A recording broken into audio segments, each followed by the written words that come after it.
ఓం గురుభ్యో నమః. Hello everyone, మీకు ఈరోజు రామాయణం కథ చెప్పబోతున్నాను. రాముల వారు చిన్నప్పటి నుంచి పెద్దయ్యేదాకా ఏం చేశారు ఈరోజు మీకు చెప్పబోతున్నాను. ఒక అయోధ్య అనే ఒక ఊరు ఉండేది.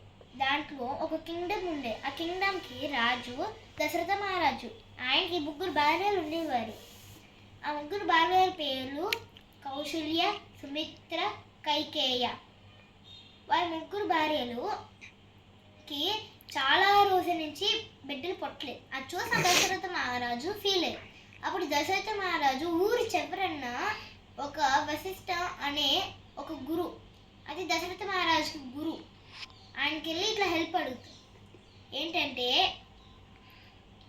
వశిష్ఠ కులిగురు, మాకు చాలా రోజుల నుంచి బిడ్డలు పుట్టట్లేదు, మీరే ఏదో ఒకటి చేసి నాకు బిడ్డలు పుట్టేలా చెయ్యండి అని చెప్తాను దశరథ మహారాజు. అది ఒప్పుకున్న వశిష్ఠ అనే కులుగురు, మీరు హోమంకి ఏర్పాట్లు చేయండి మహారాజా, మేము ఒక హోమం రెడీ చేస్తామంటే సరే అని దశరథ మహారాజు అంట. ఆ హోమానికి చేయాల్సిన అన్ని ఏర్పాట్లు దశరథ మహారాజు చేసేసారు. అప్పుడు వశిష్ఠ కులుగురు వచ్చి పూజ మొదలుపెట్టారు. అట్లా నూనె పోస్తూ ఉన్నప్పుడు దాంట్లో నుంచి అగ్ని పురుషుడు వచ్చాడు. అగ్ని పురుషుడు ఒక కొండతో పాయసం ఇస్తాడు.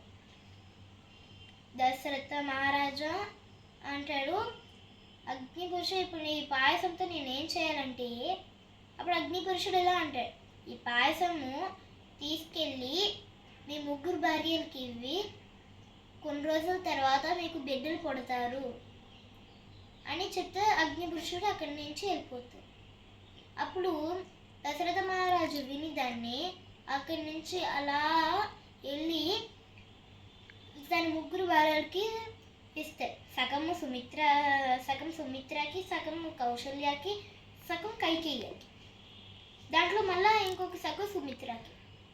అప్పుడు కొన్ని రోజుల తర్వాత వాళ్ళకి బిడ్డలు పుట్టారు. ఆ బిడ్డల పేర్లు రాముడు, లక్ష్మణుడు, శత్రుఘ్నుడు, భరతుడు.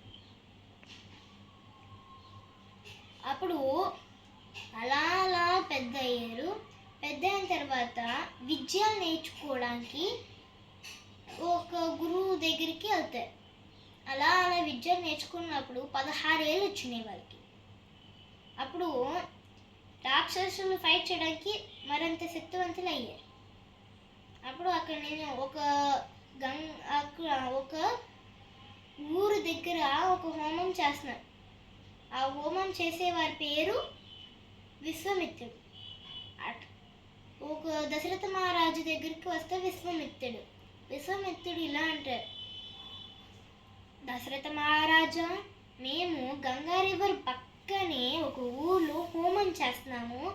ఆ హోమంకి చేస్తున్నప్పుడు చాలా రాక్షసులు వచ్చి దాన్ని పాడు చేస్తున్నారు, కొంచెం రాముని పంపించండి అంటే, అప్పుడు దశరథ మహారాజు ఇలా అంటాడు, ఏమంటున్నావు విశ్వామిత్ర, ఇక్కడ విశ్వామిత్రుడు గురువుగారు ఏమంటున్నారు, కావాలంటే మా సైన్యం తీసుకెళ్ళండి, అంత చిన్నపిల్లడు ఎలా ఫైట్ చేయగలుగుతారు, మా సైన్యం తీసుకెళ్ళండి, లేకపోతే నేనే వస్తాను దానికోసం అని దశరథ మహారాజులు అంటారు. అప్పుడు వశిష్ఠ కులుగురు వస్తారు.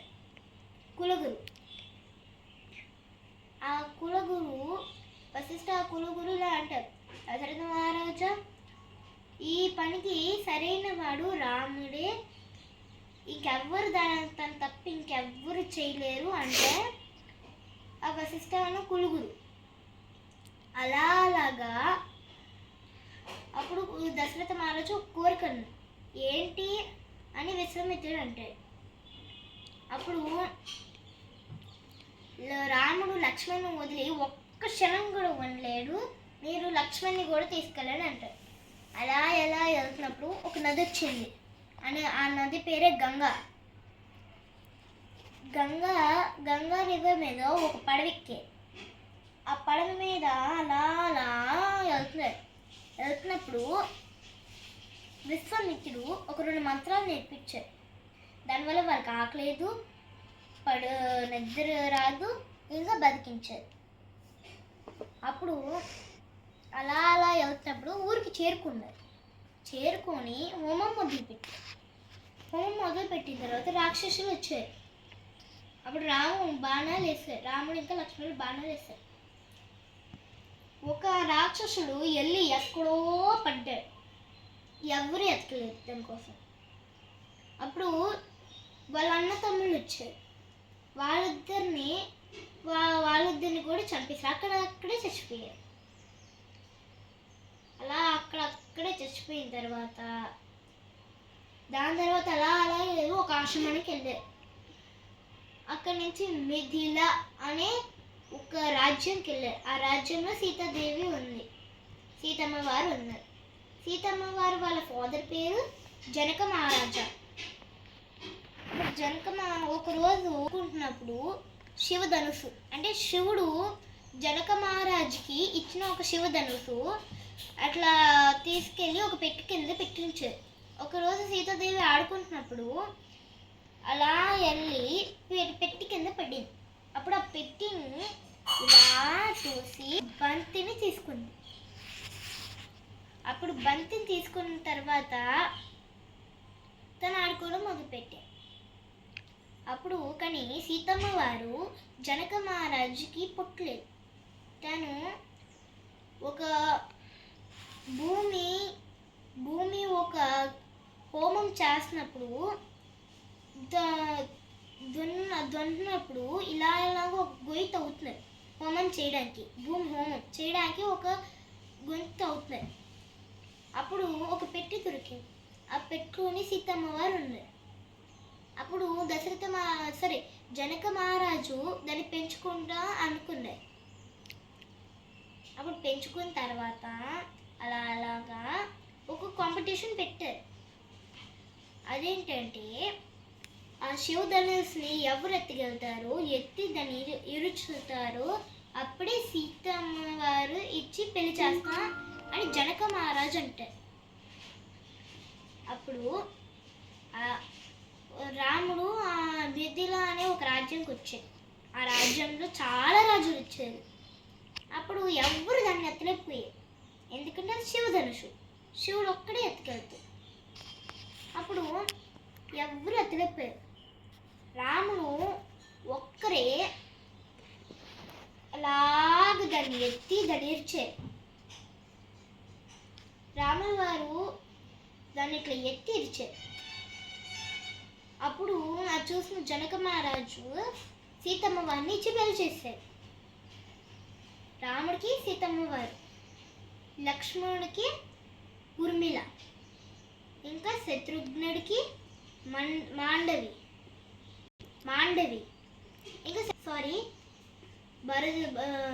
భరతుడికి మాండవి, శత్రుఘ్నుడికి సురికీర్త. అలాగా అప్పుడు అందరికి పెళ్ళి అవుతుంది. పెళ్ళి అయిన తర్వాత అలాగా దాని తర్వాత దశరథ మహారాజు దీన్ని చూసి రాముడికి పట్టాభిషేకం చేద్దాం అన్నారు. పట్టాభిషేకం అప్పుడు దశరథ మహారాజు రాజ్యం నుంచి రాముల వారు తిరిగి వస్తుంటుంటే దశరథ మహారాజు రాముడికి పట్టాభిషేకం చేయాలి అని అనుకున్నారు. అప్పుడు ఊరందరికీ చెప్పేశారు. అప్పుడు ఒక అమ్మాయి అట్లా ఉంది. తన పేరు మంద్ర. తను కైకేయ దగ్గరికి వచ్చి ఇలా అంటది, కైకేయ నేను ఒకటి చెప్తాను, నీ భరతుడు రాజ్యానికి ఒక రాజు అవుతే నువ్వు రాజమాత అవుతావు. నువ్వు భరతుణ్ణి ఈ రాజ్యానికి రాజు చెయ్యి అని మా మందర చెప్పింది. ఏమంటున్నావు మందర? రాముడు అంటే మాకు చాలా ఇష్టం, దట్టు మా భరతుడు ఎందుకు ఈ రాజ్యానికి రాజు అవ్వాలి, ఇంకోసారి చెప్తున్నాను, నీ నీ ఇంకా నీ ఇష్టమే, నాకు తెలీదు అని మంద్ర అంటది. అప్పుడు కైకేయ బాగా ఆలోచించింది, ఒప్పుకుంది. అప్పుడు కైకేయ ఒక రోజు ఇట్లా ఏడుస్తూ ఉంటే దశరథ మహారాజులో వస్తారు. కైకేయ ఏమైంది అని చెప్తారు. అప్పుడు కైకేయ అంటే నాకు ఒక రెండు చెప్తారు దశరథ మహారాజు ఏంటే కోరికలని. చెప్తారు దశరథ మహారాజు ఏంటే కోరికలే. అప్పుడు కైకేయ ఏం చెప్తుంది, మా భరతుడు ఈ రాజ్యానికి రాజు అవ్వాలి, మీ రాముడు ఇక్కడ నుంచి వెళ్ళి అడవిలో ఉండాలి అని చెప్తే కైకేయ ఏంటి ఏం మాట్లాడుతున్నావు కైకేయ, మా రాముడు అడవిలోకి వెళ్ళిపోవాలా అంటారు. అవును మీరే కదా చెప్పారు మా కోరికలు నెరవేరుస్తానని. ఏం చేయలేక దశరథ మహారాజు రాముల వారిని అడవిలోకి పంపించేశారు. అది చూసి దశరథ మహారాజు చాలా ఏడిసి అక్కడికి తన ప్రాణాలు కోల్పోయారు. తన ప్రాణం కోల్పోయిన తర్వాత అలాగా రాముల వారు అలా నడుచుకుంటూ వెళ్తే ఒక వారితో సీతమ్మ వారు ఇంకా లక్ష్మణుడు వెళ్ళారు. ఒక ఋషి వచ్చారు అక్కడికి. ఋషి అంటే ఒక మనిషి. ఆ మనిషి వచ్చి ఇట్లా అంటారు, చాలా రాక్షసులు జంతువులు వచ్చి ఈ ఊరిని దాడి చేస్తున్నాయి, మీరే ఎలాగైనా మమ్మల్ని కాపాడాలి అని ఆ ఋషి చెప్తారు. అప్పుడు రాముడు దానికోసం ఒప్పుకుంటాడు, మిమ్మల్ని 10 సంవత్సరాల దాకా కాపాడుతూనే ఉంటాను, మీరేం భయపడకండి అంటారు. అలా నడుచుకుంటూ కొంచెం ముందుకు వెళ్ళారు. అక్కడ ఒక పెద్ద వాటర్ ఫాల్స్ ఉంది. అక్కడ ఒక ఇల్లు కట్టుకున్నారు. ఇల్లు కట్టుకున్న తర్వాత ఒకరోజు రాముడు ధ్యానంలో ఉంటే సీతమ్మ వారు ఒక బంగారు జింకను చూసింది. బంగారు జింకని రాముల వారు మీరు నాకు ఆ బంగారు జింక తెచ్చిస్తారా అని సీతాదేవి అడుగుతుంది. అప్పుడు రాముడు వెళ్ళి అలాగా రాముడు అరుపులు వినిపించినాయి. అప్పుడు సీతాదేవి లక్ష్మణుడితో ఇలా అంటారు, మీ అన్నయ్యకి ఏదో ఆపద వచ్చింది, వెళ్ళి కాపాడు లక్ష్మ అని చెప్పుద్ది సీతాదేవి. కాదు మా అన్నయ్య అట్లాంటి వాడు కాదు, తను చాలా శక్తివంతుడు, తను ఏమొచ్చినా తను అడ్డుకుంటాడు అని లక్ష్మణుడు చెప్తారు. లేదు నిజంగానే అది మీ అన్నయ్య అరుపులే, మీరు ఇక్కడ నుంచి వెళ్ళి మీ అన్నయ్యని కాపాడండి అంటారు. అప్పుడు లక్ష్మణుడు ఏం చేయక అలాగా తను ఒక శక్తివంతమైన బాణంతో గీత గీస్తాడు. ఈ గీత దాటి ఎట్టి పరిస్థితుల్లో నువ్వు బయటికి దాటకూడదు అని లక్ష్మణుడు చెప్తాడు. అప్పుడు అక్కడి నుంచి లక్ష్మణుడు వెళ్ళిపోయి తమ అన్నయ్యని కాపాడడానికి వెళ్తాడు. అలాగా బయట చూస్తూ ఉన్న సీతాదేవి దగ్గరికి ఒక ఋషి వచ్చింది. అంటే ఋషి అంటే రావణాసుడు ఒక రూపంలో ఋషి రూపంలో వస్తాయి. వచ్చి ఇట్లా చెప్తారు, అమ్మా మేము 8 రోజుల నుంచి ఏమీ తినలేదు, ఏమీ చేయలేదు, మీరు కొంచెం ఏమైనా ఆహారం పెడతారా అని చెప్తాడు ఆ ఋషి. అప్పుడు సీతాదేవి కొంచెం బియ్యము కొంచెం పండులు వేసి ఇచ్చింది. ఆ లైన్ దాటి వెళ్ళకూడదని కొంచెం మీరే ముందుకు రండి, మేము వేస్తాను మీ సంచిలో అంటారు. ఇంత పెద్దవాడిని ఇట్లానే రెస్పెక్ట్ చేసేది, కొంచెం ముందుకు వచ్చి ఇవ్వచ్చు కదా, అప్పుడే నేను తీసుకుంటాను, ఇంత పెద్దవాడిని ఇలాగే నువ్వు రెస్పెక్ట్ చేసేది అంట. అప్పుడు సీతాదేవి ఇలా అప్పుడు ఏం చేయలాగే వెళ్తుంది, ముందుకు వెళ్తుంది. అలా పోస్తూ ఉంటుంటే రావణాసుడు అసలైన రూపం చూపించే. అప్పుడు సీతాదేవిని ఎత్తుకెళ్ళిపోతూ ఉంటే జటాసుడు ఎవరంటే దశరథ మహారాజుకి ఫ్రెండ్, తన అటాక్ చేస్తూ ఉన్నారు. అప్పుడు రావణాసుడు ఒక కత్తి తీసుకొని తన రెక్కని కట్ చేశాడు. అప్పుడు జటాసుడు ప్రాణం కోల్పోయాడు. అలాగా రాముడు ఇంటికి తిరిగి వస్తుంటుంటే జటాసుడు కనిపించాడు, ప్రాణం కోల్పోయాడు. అప్పుడు ఇంట్లో సీతాదేవి లేదు. ఇది ఖచ్చితంగా రావణాసుడు పనే అని తనకి తెలిసిపోయింది. ఎందుకంటే ఒకరోజు బయట కూర్చుంటున్నప్పుడు అందరూ రావణాసుడు ఒక పెద్ద చెల్లి వచ్చి లక్ష్మణుడు వాళ్ళు ఒక చెవులు కోసేశారు కదా, దానివల్ల తను పెద్దగా కంప్లైంట్ చేస్తుంది. అప్పుడు రావణాసుడు ఆ రూపంలో వెళ్ళి తెచ్చేస్తాడు. అప్పుడు రాముడికి తెలిసింది. అలాగ ఒకరోజు అడవిలోకి వెళ్తూ ఉంటే ఒక ఋషి రూపంలో తనే హనుమంతుడు, ఒక ఋషి రూపంలో హనుమంతుడు కూర్చుంది. ఇక్కడికి వెళ్ళొద్దు అని చెప్తే హనుమంతుడు.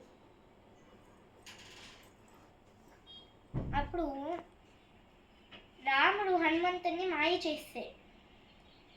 చేసిన తర్వాత హనుమంతుడు అసలైన రూపం చూపించిన తర్వాత తన ఒక బాధను తనకి చెప్తాడు.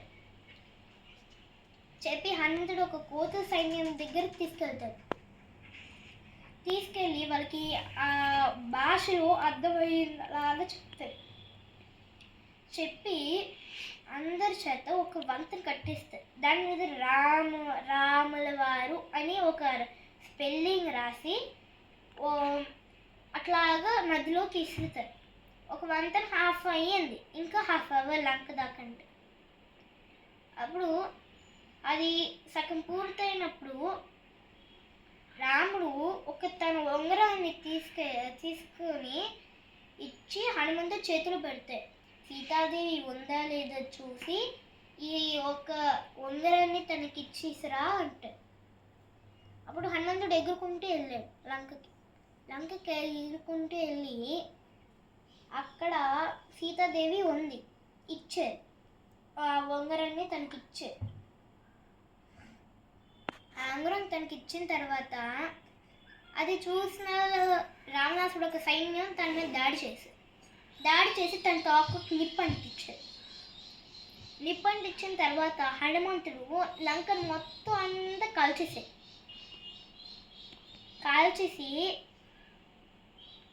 తిరిగి వచ్చారు. అప్పుడు మొత్తం వంతెనంతా అయిపోయింది. అప్పుడు అందరూ కలిసి వెళ్తున్నారు.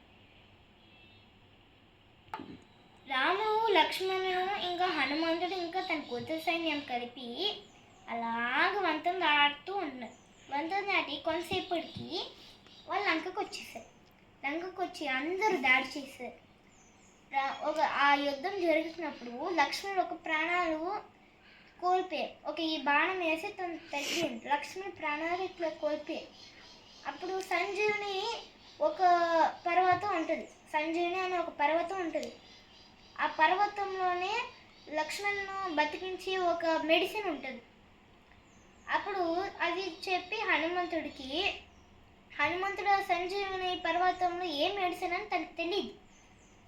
అప్పుడు అందుకనే ఆ పర్వతాన్ని తను చేత్తో ఎత్తి తను ఎగురుకుంటూ తీసుకెళ్తాడు. ఆ మొక్కను కోసి లక్ష్మణుడికి ఇస్తాడు. లక్ష్మణుడికి ఇచ్చిన తర్వాత తను స్పృహ కోల్తాడు. దాని తర్వాత అప్పుడు అందరినీ రావణాసురుని చంపి సీతాదేవిని తీసుకెళ్ళి రాముడు, హనుమంతుడు, సీతాదేవి, లక్ష్మణుడు అందరూ కలిపి ఇంకా తన కుజ సైన్యం కూడా కలిపి అయోధ్యకి మళ్ళీ వచ్చేసిన తర్వాత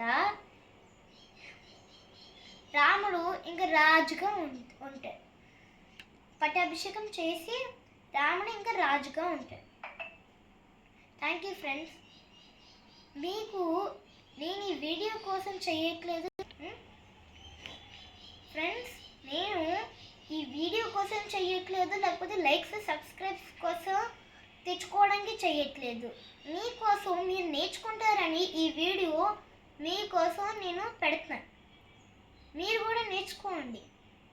అప్పుడు ఎవరైనా పెద్దవాళ్ళు ఈ క్వశ్చన్స్ అడిగితే మీరు కూడా ఈజీగా ఆన్సర్ చెప్పగలుగుతారు.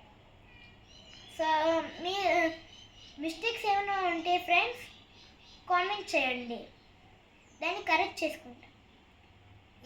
ఎవరైనా పెద్దవాళ్ళు అడిగితే ఇలాగా మీరు ఈజీగా చెప్పడానికి ఈ వీడియో నేను చేస్తున్నాను మీకు. మీరు కూడా ఇది బాగా నేర్చుకోండి. Thank you friends, bye.